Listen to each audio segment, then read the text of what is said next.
ప్రభు అయిన యేసుక్రీస్తు నామానికి స్తోత్రాలు. అందరికీ ప్రైజ్ ది లార్డ్. ఈ దినం నాడు దేవుడి వాక్యంను చూసుకుందాం. యేసుక్రీస్తుల వారు రాకముందు ప్రవచించిన ఆ వాక్యంను చూసుకుందాం. మనం 29వ యెషయా గ్రంథము 18వ వచనంలో ఏం మాట్లాడుతున్నారని. ఆ దినమున చెవిటి వారు గ్రంథ వాక్యములు విందురు, అంధకారము కలిగినను గాఢాంధకారము కలిగినను గ్రుడ్డివారు కన్నులారా చూచెదరు అంటున్నాడు ఇక్కడ కదా. ఏమంటున్నాడు ఇక్కడ? ఆ దినములలో, ఏ దినములలో? యేసుక్రీస్తుల వారి దినములలో చెవిటి వారు గ్రంథ వాక్యములు వింటారంట. అంటే యేసుక్రీస్తుల గారి దినములలో చెవిటి వారు ఎలా వింటారు? ఇంకొక మాట కూడా చూసుకుందాం. అంధకారము అనగా చీకటి, చీకటి కలిగినను గాఢాంధకారము కలిగినను, ఇంకా ఎక్కువ గాఢాంధకారము చీకటి కలిగినను వారు గ్రుడ్డివారు కన్నులు తెరిచి చూసేదారు అని అంటున్నాడు. అంటే దేవుడి వాక్యం ఎలా సెలవిస్తుంది అంటే దేవుడికి మహిమ కలుగును గాక. ఎలా సెలవిస్తుంది దేవుడి వాక్యము అని అంటే ఇక్కడ ఏమంటున్నాడు? ఆ దినములలో ప్రవచించాడు. పరిశుద్ధుడైన యేసుక్రీస్తుల వారు రాకడ గురించి యెషయా గ్రంథాన్ని మనం చూసుకుంటాం. ప్రవచన గ్రంథం. ఆ దినములలో చెవిటి వారు కూడా వింటారు అని అంటున్నాడు కదా. గ్రుడ్డి వారు కూడా చూస్తారు అంటున్నాడు. కుంటివారు నడుస్తారు, మూగవారు మాటలాడుతారు కదా. ఇలా చూసుకున్నట్లయితే మనము దేవుడి వాక్యంలో చూసుకుంటున్నాం. మత్తయి సువార్తలో మనం చూసుకున్నట్లయితే యేసుక్రీస్తుల వారు వచ్చిన తర్వాత ఆయన దినములలో గుడ్డివాడికి దేవుడు ఏం చేశాడు? దావీదు కుమారుడా నన్ను కరుణించు మన కేకలు వేశాడు. పుట్టి గుంటివాడిని చూస్తున్నాం, గుడ్డివాడిని చూస్తున్నాం అక్కడ కదా. ఊస చేయి వాయికాల వాడిని చూస్తున్నాం. ఇంతమంది ఈ విధంగా దేవుణ్ణి అడుగుతుండగా ఒక చోట దేవుడు యేసుక్రీస్తు వారు భూమి మీద ఆ ఉమ్మిలో మట్టిని పూసి ఆ మట్టిని తీసి ఆయన కంటికి రాశాడు. ఎందుకు ఆ కంటికి రాశాడు అని అంటే ఒకసారి మానవులమైన మనం జ్ఞాపకం చేసుకునాలి. మనము మన్నే గనక దేవుడు దేన్ని తీసి మనల్ని చేశాడో తన చేతుల ద్వారా అదే మట్టిని తీసి స్వస్థత అదే మట్టి ద్వారా చేశాడు. కానీ అందులో ఒక అద్భుతం ఉంది. ఏంటి అని అంటే ఆయన చేతిలో ఏదైతే మహిమ చేత మనల్ని చేసి ఉన్నాడో ప్రభువుల వారు, అదే మహిమ అతనిలో ఉంది. అతనే మహిమ కాబట్టి ఆ నోట్లో నుంచిన ఉమ్మి కూడా అతన్ని మహిమకరంగా మార్చబడింది. ఆ ఉమ్మిని ఏం చేశాడంటే డైరెక్ట్గా తీసి ఆయన కంటి మీద ఉమ్మిని రాయలేడు. కానీ ఆ ఉమ్మిని తీసి నేల మీద ఉంచాడు. ఆయన నేల మీద ఉంచినప్పుడు మనకు జ్ఞాపకం రాలని, మనము నేల మట్టితో సమానము. నేల మట్టితో పనికిరాని ఈ మట్టిలమైన మనల్ని దేవుడు తన చేతుల ద్వారా నిర్మించుకున్నాడు. పనికొచ్చే పాత్రలుగా చేశాడు, పరిశుద్ధ పాత్రలుగా చేశాడు. ఆయన చేతిలో ఒక అద్భుతము, ఆయనని ఒక అద్భుతము. మనం పనికిరాని మట్టిమి, త్రొక్కుతున్న మట్టిమి, గాలికి ఎగురపోవు మట్టిమి, ఇందులోకి పనికిరాని మట్టిమైన మనలను దేవుడు ఇండ్లకు దీనికి ఉపయోగపడే ఈ మట్టిని అయిన మనల్ని దేవుడు తన చేతుల ద్వారా నిర్మించి మనల్ని చేశాడు. చేయడమే కాదు, మన స్వస్థత ఎక్కడుందంటే ఆయనలోనే ఉంది. ఆయన ఏ మట్టి ముడితే కూడా బంగారం అవుతుంది. ఆ ఉమ్మిని తీసి నేల మీద ఉంచి ఆ నేల మీద ఉన్న మట్టిని తీసి దేవాతి దేవుడు అతని కన్నుకు రాకినప్పుడు కన్నులు తెరబడ ఆ ఏటి నీళ్ళు కడుక్కొని చూడమన్నప్పుడు అతను కడుక్కొని చూడసాగాడు కదా.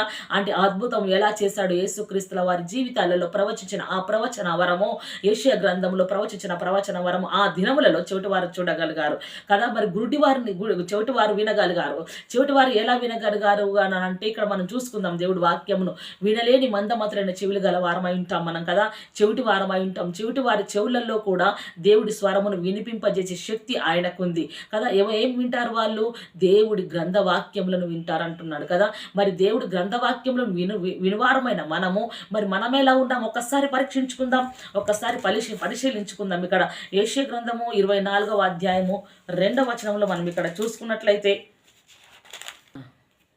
ప్రజలకు కలిగినట్టు యాజకులకు కలుగును, దాసులకు కలిగినట్లు యజమానులకు కలుగును, దాసీలకు కలిగినట్టు వారి యజమానురాండ్రకు కలుగును, కొనువారికి కలిగినట్లు అమ్మవారికి కలుగును, అప్పిచ్చు వారికి కలిగినట్లు అప్పు పుచ్చుకొని వారికి కలుగును, వడ్డీకి ఇచ్చువారికి కలిగినట్లు వడ్డీ తీసుకొని వారికి కూడా కలుగును అంటున్నాడు కదా. ఏది సంభవిస్తుంది ఇక్కడ? మాట చాలకించుడు యెహోవా దేశమును వట్టి దిబ్బగా చేసి ఉన్నాడు. అలా కొందరి విషయంలో కాదు. ఏది జరుగుతుందో దాసీకి జరుగుతుంది, యజమానురాలకి జరుగుతుంది, వడ్డీకి ఇచ్చువాడికి జరుగుతుంది, వడ్డీ తీసుకున్న వాడికి జరుగుతుంది. ఇంకా అదే విధంగా మనం చూసుకున్నట్లయితే ఇక్కడ దేవుడు వాక్యం సెలవిస్తుంది. ఏమనంటే వడ్డీకి ఇచ్చువాడికి అదే విధంగా ఉంటుంది, వడ్డీ తీసుకున్న వాడికి అదే విధంగా ఉంటుంది. ఎలానట ఇక్కడ ఏమంటుండే దేవుడు వాక్యం అని అంటే ప్రజలకు కలిగినట్టు కూడా యాజకులకు కలుగుతుంది. ప్రతిది దాసిలకు కలిగినట్టు యజమానురాలకు కలుగుతుంది, కొనువారికి కలిగినట్లు అమ్మవారికి కూడా కలుగుతుంది. అంటే ప్రతి వారికి ఈ విధంగా సంభవిస్తుంది. దేని వలన అంటే మనము చేసే పాప దోషము వలన కలుగుతుంది కదా. అప్పుడు అన్నాడు, వీడు చేసిన పాపమా తండ్రి వీడి కన్నులకు ఇలా గుడ్డితనము కలిగింది అన్నప్పుడు వాడు చేసిన పాపము కాదు కానీ వాడిలో దేవుడి మహిమ కనుపరచడం కొరకు అని దేవుడు వాక్యం సెలవిచ్చాడు కదా. క్రీస్తు యేసుల వారు రాకముందు మనం అతిమిరిమిచిమైన పాపము చేసినప్పుడు ఆయన రక్తంతో కడగబడ్డ మనం ఇప్పుడు నూతనంగా నిర్మించబడ్డాం. మనం ఎలా ఉన్నాం మరి పరీక్షించుకునాలి.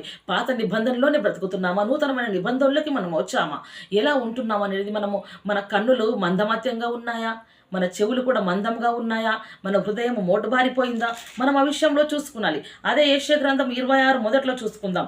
ఏమంటాడు, ఆ దినమున యూదా దేశంలో జనులు ఈ కీర్తన పాడుదురు, ఏమని, బలమైన పట్టణం ఒకటి కలదు, రక్షణను దానికి ప్రాకారముగాను రుజువులుగాను ఆయన నియమించి ఉన్నాడు అంటున్నాడు. ఆ పట్టణం ఏది మనకు తెలుసు, పరలోక పట్టణము.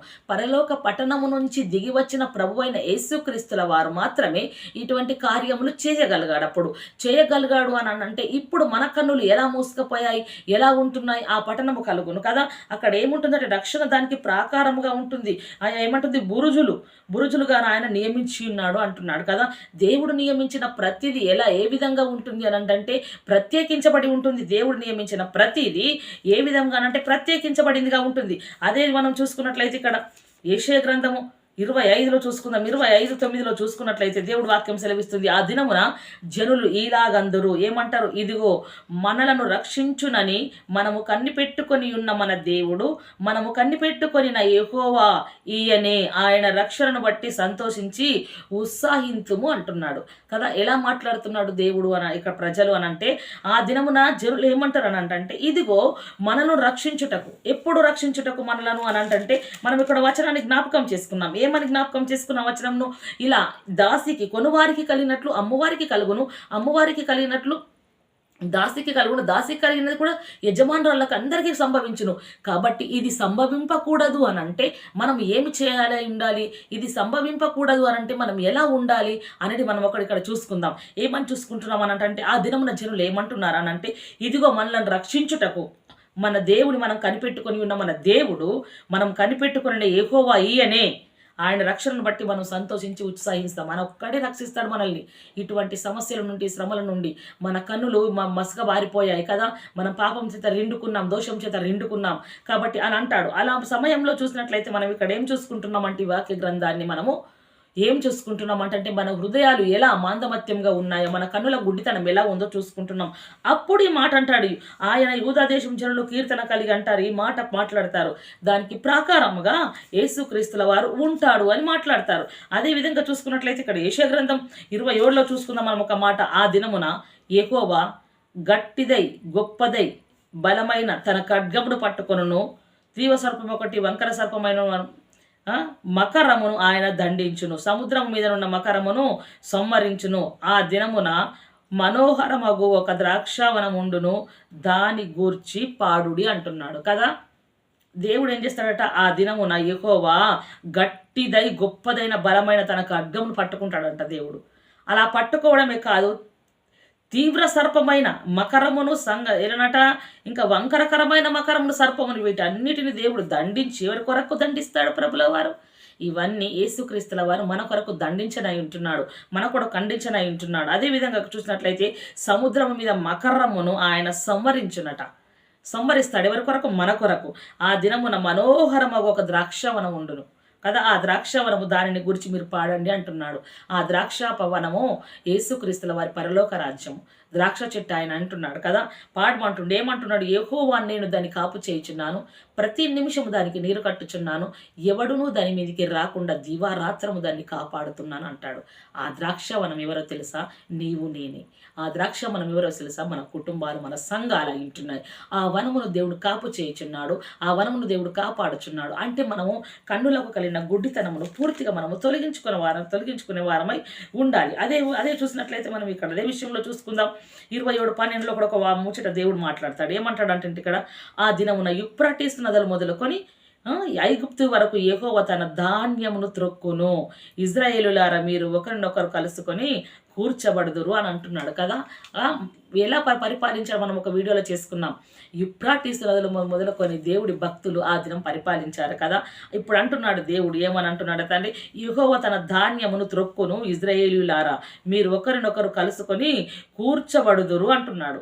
ఎందుకు కూర్చబడతాము అని అంటే యేసుక్రీస్తుల వారు మనల్ని సమకూర్చబడి అంటున్నాడు అన్ని విషయాలలో కదా. అన్ని విషయాలలో సమకూరుస్తున్నాడు. మనం ఎక్కడెక్కడ ఉన్నను సరే దేవుడు తన సన్నిధానంలోకి మనల్ని సమకూర్చని అంటున్నాడు. అదే 32:2లో చూసుకున్నట్లయితే మనుష్యులు గాలికి మరుగైన చోటు వలెను, గాలి వానకు చాటైన చోటు వలెను ఉండును, ఎండిన చోట్లను నీళ్ళ కాలువల వలె అలసట పుట్టించు దేశమున గొప్ప బండ నీటి వలె ఉండును. హల్లెలూయా. ఎలా ఉంటారట?